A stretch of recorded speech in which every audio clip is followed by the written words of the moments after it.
Je vais vous montrer maintenant comment on peut créer un site WordPress rapidement. Voilà, WordPress qui est moi personnellement mon outil préféré pour les sites web quand je les code pas à la main, ce que je fais plus trop maintenant du coup d'ailleurs. Mieux que Workflow et compagnie, voilà, Workflow est très bien, hein, je dis pas le contraire, mais WordPress est quand même le niveau au-dessus en termes de customisation, de personnalisation de tous les plugins qu'on peut mettre en place. Forcément, ça vient aussi avec une complexité qui est un peu plus élevée, mais vous verrez, on va le mettre en place rapidement un site WordPress de base, hein, on va pas aller non plus très très très loin, mais on va mettre en place un site WordPress ensemble. Vous allez voir que c'est pas si compliqué que ça en réalité, hein. Et par contre, ça vous offre un grand pouvoir pour faire après un peu quasiment ce que vous voulez, quoi. Pour mon propre site, d'ailleurs, j'ai même développé quelques plugins WordPress. Je fais appel à ChatGPT pour ça, parce qu'à la base, le PHP, tout ça, et puis les plugins WordPress, bon, c'est toute une API bien précise que je connais pas forcément, hein, de base. Hein. C'est pas parce qu'on est développeur qu'on connaît toutes les API, tous les machins. Donc forcément, il faut que je me renseigne, que je me documente. Et l'avantage avec ChatGPT, c'est que la documentation, lui, il a déjà lu. Donc il a plus qu'à me la restituer rapidement, et puis il sait me faire une base qu'après je peux corriger. Mais voilà, j'ai pu développer des plugins, customiser quelques aspects de mon site grâce à ça. Il y a des tonnes de thèmes, des tonnes de choses qui existent pour optimiser, pour sécuriser, pour faire plein de choses. Alors certes, voilà, il faut connaître un peu plus, mais là-dessus, je vous prépare une formation qui est top. Et vous verrez, c'est très puissant et on peut vraiment faire ce qu'on veut. Avec le Workflow, on va être très limité. C'est-à-dire qu'il peut faire des choses comme ça de base, mais il s'arrête à ce qu'il sait faire. En fait, on ne pourra jamais faire plus. Ça, c'est dommage. Bon, allez, je vous partage mon écran. On va pas perdre plus de temps que ça. Boum. Donc, je choisis ici pour vous un hébergement, parce qu'il faut un hébergement. Par exemple, des sites comme Webflow sont auto-hébergés. C'est-à-dire que c'est comme Wix et compagnie. En fait, finalement, on va sur un site, un SaaS, on paramètre notre truc sur place et le site est hébergé sur place. Ce qui nous donne beaucoup moins de contrôle, de flexibilité. Il y a beaucoup plus de possibilités de crash, voilà, de le référencement peut-être moins bon, la rapidité, on ne contrôle pas trop parce qu'on est mélangé avec plein de monde. Donc, ce qu'on va vouloir plutôt, enfin, en tout cas, moi, ce que je préfère largement, c'est avoir un peu plus de contrôle là-dessus. Et avec WordPress, vous avez la solution aussi de l'auto-héberger via le site de WordPress, justement. Mais moi, je vous conseille plutôt, c'est d'avoir le WordPress en tant que site à part entière et d'utiliser votre propre hébergement web qui va aussi, du coup, vous permettre d'avoir votre propre nom de domaine et qui va mettre en place le site WordPress pour vous et l'héberger pour vous. Donc, c'est bien, c'est que maintenant, quasiment tous les hébergeurs proposent des solutions WordPress qui permettent d'avoir voilà, le WordPress en mode clé en main. On n'est plus obligé maintenant de l'installer manuellement sur des serveurs comme on faisait avant. Donc, c'est encore un gain de temps. Ça permet voilà, d'aller très, très vite et d'avoir un grand contrôle. J'ai choisi Hostinger. En fait, Hostinger a des offres qui sont assez sympas et met en place déjà un cache de base qui est assez puissant aussi. Donc c'est pas mal. Moi, j'ai pas choisi l'offre la moins chère. Après, elles sont pas très chères en vrai, leurs offres, hein. Ils font souvent voilà, des grosses promotions là-dessus. Je trouve qu'ils en abusent un peu, mais tant mieux. C'est jamais très cher. Moi, j'ai choisi carrément l'hébergement dédié. Et voilà, il faut distinguer hébergement mutualisé et hébergement dédié. Le mutualisé vous fait partager les ressources qu'on vous met à disposition avec d'autres serveurs, avec d'autres sites web qui sont pas les vôtres. Ce qui fait que vous avez quand même moins de ressources. Tout est partagé. Et puis en plus, il y a un site qui commence à faire un peu n'importe quoi. Alors, ils ont des garde-fous, ça devrait pas trop arriver, mais ça pourrait arriver, on sait jamais, que voilà, ça prenne beaucoup de ressources et que d'un coup, tous les autres sites aient moins de ressources pour eux. Ce genre d'hébergement, du coup, est souvent un peu plus limité, mais il est bien pour démarrer parce qu'il est aussi moins cher. L'hébergement dédié, quant à lui, on vous fournit des ressources, elles sont à vous. Et l'avantage, c'est que vous les utilisez à fond, vous mettez autant de sites que vous voulez dedans d'ailleurs, et ces ressources-là, elles sont généralement aussi plus élevées, donc vous avez une plus grande rapidité en fait pour le serveur. Donc bref, j'ai créé un compte au Stinger. J'ai même d'ailleurs déjà enregistré un nom de domaine, donc j'avais le fabien.fr, mais j'ai aussi du coup enregistré le fabien.com pour l'exemple, qui était compris, hein, parce que souvent ils offrent le nom de domaine hein, quand on prend un hébergement chez eux. Et donc là, bon, je suis dans ma catégorie site web et je veux créer ou migrer un nouveau site web. Voilà, là je dis que je veux autre, puisque leurs exemples ne m'attendent pas plus que ça, hein, de toute façon on s'en fiche un peu. D'ailleurs, en fait, non, je vais même carrément ignorer l'expérience personnelle, voilà, parce qu'on s'en fiche. Je veux bien créer un nouveau site web, pas migrer mon site web. Pardon. Et je veux que ce soit un WordPress. Alors, j'ai tenté le créateur d'Hostinger avec l'IA. C'est cool, hein, c'est très facile, ils ont une interface dédiée, c'est encore plus rapide. Mais alors, par contre, on se retrouve avec un Webflow en moins, pour le coup. C'est-à-dire que, en fait, on n'est plus vraiment sur du WordPress, on est vraiment sur leur solution à eux, qui est un peu sur du drag and drop, mais qui derrière est très, très, très limité. Et après, bon, si on veut passer sur WordPress, ils permettent, je crois, de faire la migration, mais on perd quelques trucs au passage parce que du coup le thème est plus le même et tout ça. Donc, bref, c'est pas forcément une solution que je vous recommande, même si eux le recommandent. Moi, je vous conseille justement le WordPress qui, bon, a besoin d'expérience, mais vous allez voir, ça reste très très simple. Et on va faire du WordPress. Alors, la marque, on va dire que je veux faire du parachutisme. Tiens, parachutisme en folie. On parle de d'équilibre, d'équipement, de parachutisme. Ça va être top. Voilà, ça, ce qui est cool, c'est qu'en fait, il nous permet de démarrer sans avoir une page blanche, en fait. Il prépare du contenu de base. Vas-y, on va générer un password. Alors ici, il propose des extensions. Bon, le truc, c'est que souvent, elles sont payantes. Donc, je vais déjà en décocher plusieurs. Le WooCommerce, c'est si vous voulez faire un e-commerce. C'est voilà, une solution d'e-commerce gratuite. Donc, c'est un côté cool, hein, mais bon, nous, en l'occurrence, on va pas faire d'e-commerce. Voilà, dans mon cas, parce que ces trucs-là, Monster Insight et Monster sont payants pour Wikimate. All-in-One SEO, moi, c'est pas le plugin de SEO que je préfère, mais à la limite, pour l'exemple, je vais vous mettre celui-là. WP Forms, ça, c'est pour créer vos formulaires sur votre site web. WordPress reste quand même de base très basique. Si on veut le customiser, il faut souvent passer par des plugins. Après, c'est facile. En général, vous tapez plugin pour faire ci ou ça et vous verrez plein de sites qui en parlent et qui vous donnent des comparatifs et qui vous disent, voilà, il y a ces plugins-là qui existent. Moi, personnellement, je conseille celui-là. Et ça va relativement vite. Donc voilà. Et après, on peut choisir des thèmes. Donc, on a plusieurs. On n'a pas tant que ça, mais on a plusieurs. Oh, je sais pas, tiens, vas-y, celui-là, il est pas mal. On peut faire un aperçu aussi, hein, d'ailleurs. Voilà, donc c'est relativement sobre. Il montre un peu ce que donne chaque chose, voilà, des tags, machin, comment ça s'affiche avec designer. On peut normalement, je pense, changer de page. On est déjà voilà, sur le about. Bon, écoutez, c'est cool, on va prendre celui-là. Ok. Ok, bon, il est revenu un peu en arrière. Et on a pris lequel déjà? On a pris celui-là. Sélectionné. Voilà. Choisissez un domaine. Donc, du coup, moi, je vais choisir fabien.com que j'avais déjà, mais vous pouvez aussi, voilà, ça, c'est quand vous avez déjà un autre domaine que vous aviez déjà chez un autre fournisseur, c'est pour le rapatrier. Mais sinon, il vous proposera à un moment donné de créer un nom de domaine que vous en avez marre. Voilà. Et là, il va mettre en place le site. Donc, ça va peut-être prendre quelques minutes. Ça devrait aller globalement assez vite. Et l'avantage, c'est que tout va se passer après depuis Hostinger et depuis le WordPress. Donc, vous n'avez rien à installer chez vous, rien de particulier. En fait, il n'y a pas besoin de savoir coder, pas besoin de voilà d'avoir des outils comme à l'époque pour le FTP pour récupérer les fichiers, uploader les fichiers ou quoi que ce soit. C'est vraiment très très simple.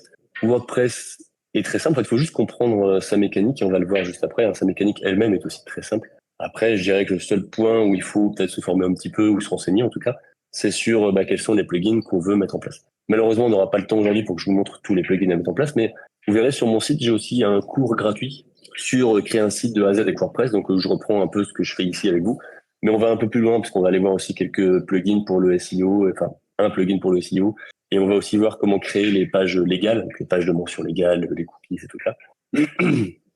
Enfin, je crois qu'on va jusque là. Enfin, n'hésitez pas à aller le voir. De toute façon, au pire, après, je travaillerai aussi sur une formation qui va bien plus loin que ça et qui vous expliquera comment mettre en place tout votre écosystème d'infopreneurs hein, avec l'école en ligne, les systèmes de paiement, toute la gestion des conversions, des pop-up, les leads, etc. Puis les répondeurs mail, les automatisations qui vont avec tout ça. Bref, un truc vraiment, j'ai envie de dire clé en main, c'est vous qui le faites, mais donc, on peut modifier le site web. Donc là, on va directement sur WordPress ou bien accéder au panneau de configuration de Hostinger. Bon, on va aller plutôt sur le site web, le panneau de configuration. Il y a des informations un peu techniques, on le verra après si vous voulez. Mais voilà. Donc, quand on vient de créer un site WordPress avec Hostinger, on arrive sur ça. Donc, ici, on est déjà sur le dashboard. Le dashboard, donc c'est votre tableau de bord. Hein. Il y a quelques informations globales sur le site, mais en général, on s'en fiche, on regarde pas trop. Vous avez toujours un menu ici en haut, quel que soit ce que où que vous soyez en fait. Vous avez toujours ce menu, donc vous avez les mises à jour que je vous conseille toujours de faire. Donc si on clique là, il nous propose de faire les mises à jour. Voilà, il nous remet les commentaires qu'on n'aurait peut-être pas vus. On peut créer des pages, des articles, etc. On va rentrer un peu plus en détail. Alors la page des mises à jour est toujours un peu longue à charger. Je pense qu'il doit checker sur tous les plugins, tout ce qu'on a. Donc j'ai cliqué, ne vous inquiétez pas. Voilà, vous devriez voir la page maintenant.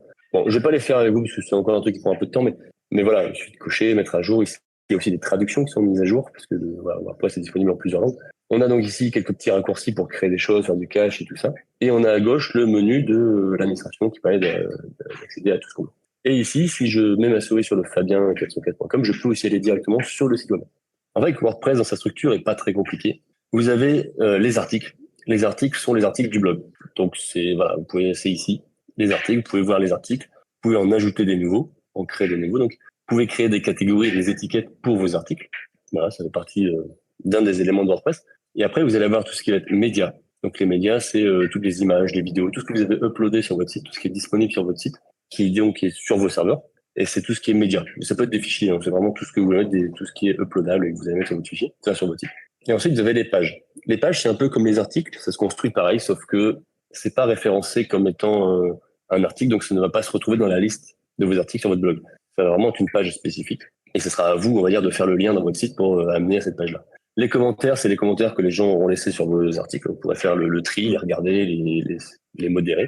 WP Forms, ici, ça c'était une extension qu'on avait déjà installée, du coup, qui permet de créer des nouveaux formulaires. Pas rentrer dans les détails de celle-là, hein, elle n'est pas forcément compliquée à utiliser, mais voilà, ça va prendre trop de temps sinon. Après, ici, on peut gérer toute l'apparence de notre site web. On va aller un peu plus en détail là-dessus. Mais c'est ici qu'on va gérer un peu notre thème pour le personnaliser, si on sent qu'il y a, voilà, il y a l'affichage qu'on n'aime pas trop sur certains points. C'est ici aussi où on va créer des menus. On peut créer plusieurs types de menus, hein, et en fait, chaque thème a ses propres emplacements pour le menu. En général, il y en a un en haut, un en bas. Et donc, on peut les définir ici et donc savoir quels sont les liens qu'on veut mettre dedans et les pages qui vont être dedans. Voilà, surtout là-dessus. Ça, c'est les extensions. Donc, c'est là où on va retrouver toutes les extensions qui ont déjà installées. Et quand on veut en rajouter des nouvelles ou bien désactiver celles qui sont actuellement là. Et on va avoir ici les comptes. Les comptes, c'est les comptes des utilisateurs de WordPress, de notre site à nous. Donc, si vous faites un site comme ça, juste un peu en lecture seule, on va dire, ça veut dire qu'il y aura que vous qui aurez un compte. Mais si vous commencez à faire votre propre école en ligne et tout ça, vous pourrez faire en sorte que les membres de votre école aient aussi un compte sur WordPress. Les outils permettent de gérer quelques outils sur la santé du site, etc. Alors le All-in-One WP Migration, ça c'est Hostinger qui est mis en place, c'est ce qui permet de migrer un site web. On s'en servira pas du coup forcément. Les réglages ici permettent de modifier les réglages généraux du site. Donc ça, c'est pas très compliqué, c'est pas très long en général. All-in-One SEO, donc ça c'est un plugin qui gère le SEO, on va pas forcément rentrer en détail avec. Et Lightspeed Cache, ça c'est un plugin que Hostinger met pour nous aussi, qui gère tout le cache de notre site web. Et l'avantage ici, c'est que c'est aussi un cache, alors parce que le cache, si je vais rentrer un peu plus en détail, il y a plusieurs niveaux de cache. C'est-à-dire que il y a le cache au niveau navigateur. Donc là, c'est votre navigateur qui peut mettre en cache des ressources comme des images, vos pages HTML, etc. pour que la prochaine fois qu'il charge la page, il les ait en accès rapide et qu'il n'ait pas besoin de redemander au serveur de récupérer ces images et ces pages-là. Comme ça, le site se charge plus vite aussi. Mais après, il y a aussi le cache serveur. Le cache serveur, là, c'est que quand on demande une page, il y a pas mal de calculs qui sont en arrière-plan pour savoir comment on va afficher la page. Parce que s'il y a des articles, on veut lister les articles. S'il y a du contenu spécifique à un utilisateur, on veut calculer quel est ce contenu-là pour l'utilisateur en question. Et tout ça, ça peut prendre un peu de temps, surtout quand on a plein de plugins. Et dans ce cas-là, on aime bien et on veut aussi mettre en cache le côté serveur. Et là, dans ce cas-là, ça veut dire que ces plugins de cache-là, et celui-là, il y a aussi WP Rocket qui est très bon, vont précharger en fait toutes les pages. Et comme ça, quand vous les demandez, il va vous donner une version préchargée de la page. Et l'avantage ici de Hostinger, c'est que là, ce que je vous dis, c'est que c'est votre site web qui fait ce calcul-là. Mais avec Hostinger, eux, ils ont donc, il y a toujours un serveur en amont de votre site qui sert à récupérer les requêtes que vous faites sur votre site et à les rediriger pour que votre site fasse le calcul et retourne sur le serveur qui, lui, va vous donner la page. Donc, il y a un intermédiaire entre vous et le site web, qui est ce serveur-là. Et ce serveur-là en question, chez Hostinger, c'est justement le Lightspeed. Et lui, il est fait pour justement communiquer avec ce plugin de Lightspeed Cache qu'on a ici, pour gérer ce cache en amont, en fait, justement. Et comme ça, il n'y a pas besoin de solliciter votre serveur, qui va du coup avoir moins de ressources à avoir besoin. C'est directement le serveur intermédiaire qui va faire les choses et qui va délivrer le cache pour vos clients. Donc, ça a pas mal de petits intérêts et c'est assez sympa. Allons voir rapidement les réglages généraux. J'espère que rapidité, c'est un peu mieux déjà. Donc, c'est ici qu'on va retrouver des choses comme le titre du site, le slogan. Alors, si je veux changer mon titre, parachute en folie, boum.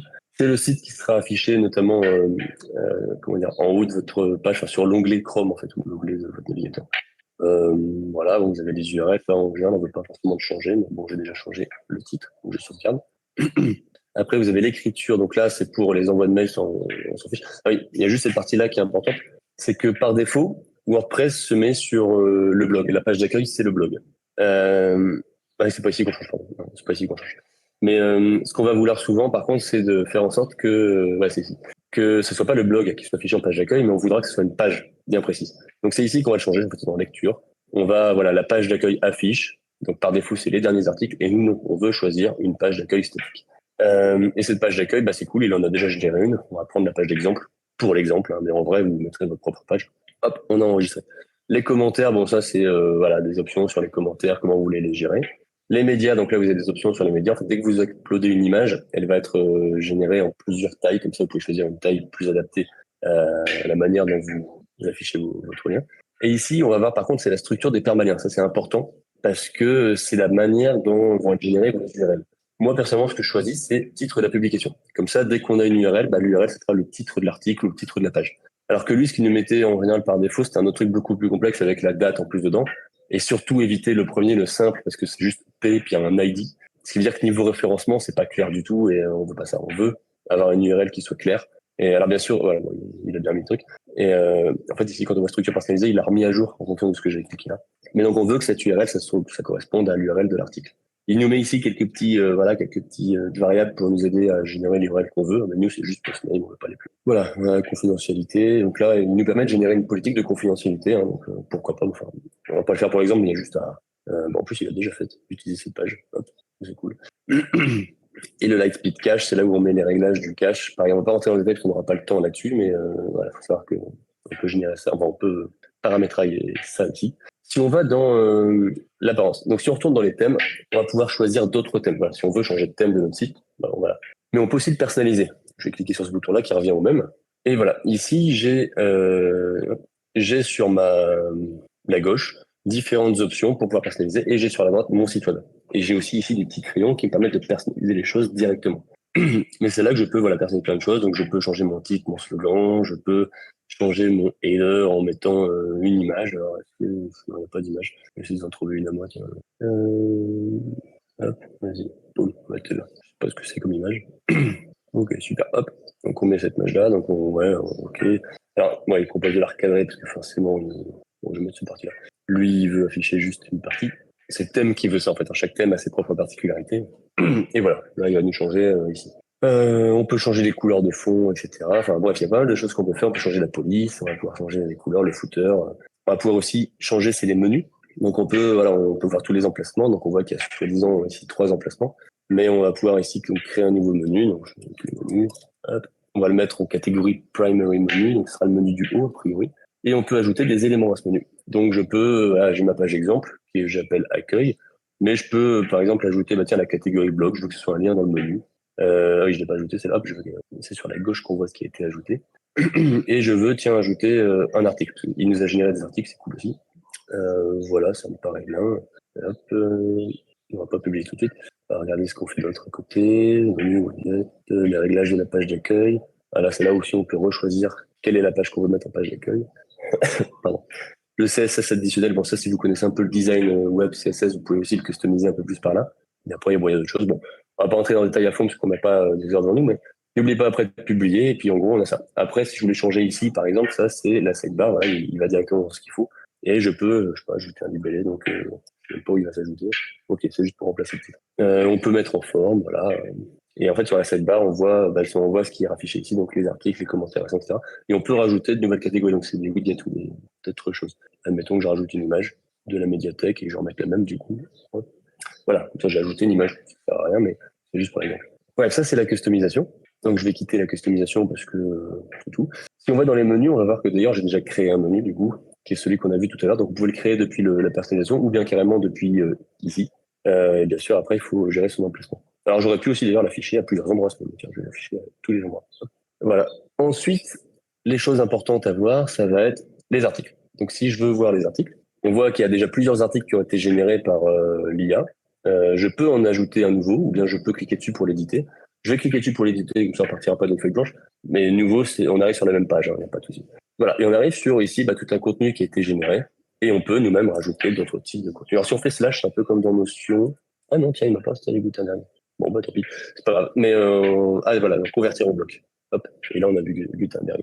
Non, j'ai voilà, ce que je vous montrer, voilà, ici, saisissez slash pour faire un blog, donc on peut choisir différents types de blogs. Si je n'avais pas fait slash, pardon, j'ai le bouton plus qui permet d'avoir encore notre blog et je peux tout parcourir. Et je vois sur la gauche tous les types de blogs que je peux créer. Parfois des plugins aussi, voilà, ici, une table of content de AI SEO me permet de rajouter un sommaire généré par le moteur de SEO, pour l'optimisation SEO, parce que c'est important pour le SEO. Il m'a aussi généré d'autres trucs comme les sitemaps, les welcomes, etc. Bref, on voit qu'il y a pas mal de types de contenus qu'on peut faire. En plus, on peut faire des compositions. Donc ça, c'est sur des choses que eux ont déjà pré-paramétrées. Donc WordPress déjà tout seul permet de faire pas mal de choses. Après, en général, on aime bien installer un thème par-dessus, un plugin qui sert de thème pour customiser encore mieux en drag and drop. Mais déjà rien que là, on peut faire des trucs assez sympas. Voilà. Et une fois qu'on a notre article, ici on l'a modifié, donc je fais mettre à jour. Et si c'était la première fois, j'aurais fait publier, il est au même endroit le bouton. Et dès qu'on est sur un élément, ici, voilà, on peut le customiser comme on le ferait en général sur pas mal d'autres plateformes. Hein. Ceux qui connaissent Notion, ils y seront pas perdus. Et sur la droite, on a les détails, voilà, encore un peu plus. Et si on veut changer la taille, par exemple, alors, faut que je sélectionne un truc peut-être, mais hop, si je veux changer la taille du couplet. Ici, c'est sur le bloc en question que je travaille, mais après, je peux travailler sur l'article. Et sur l'article, je peux changer l'URL de la page. Par exemple, là, il a mis ce qu'on appelle un slug. un mot permalien qui correspond au titre complet de ce que j'ai mis.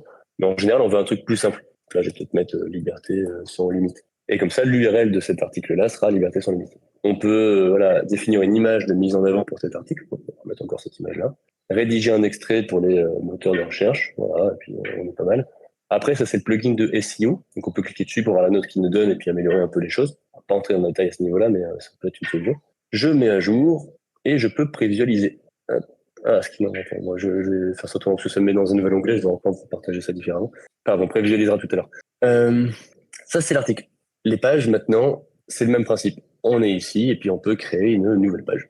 Voilà, c'est ici. En haut. Et donc, quand on est là-dessus, il faut le temps que ça charge. Voilà, on peut saisir le titre de la page et puis après mettre le contenu. Je vais pas vous le faire ici parce que c'est exactement pareil que pour les articles.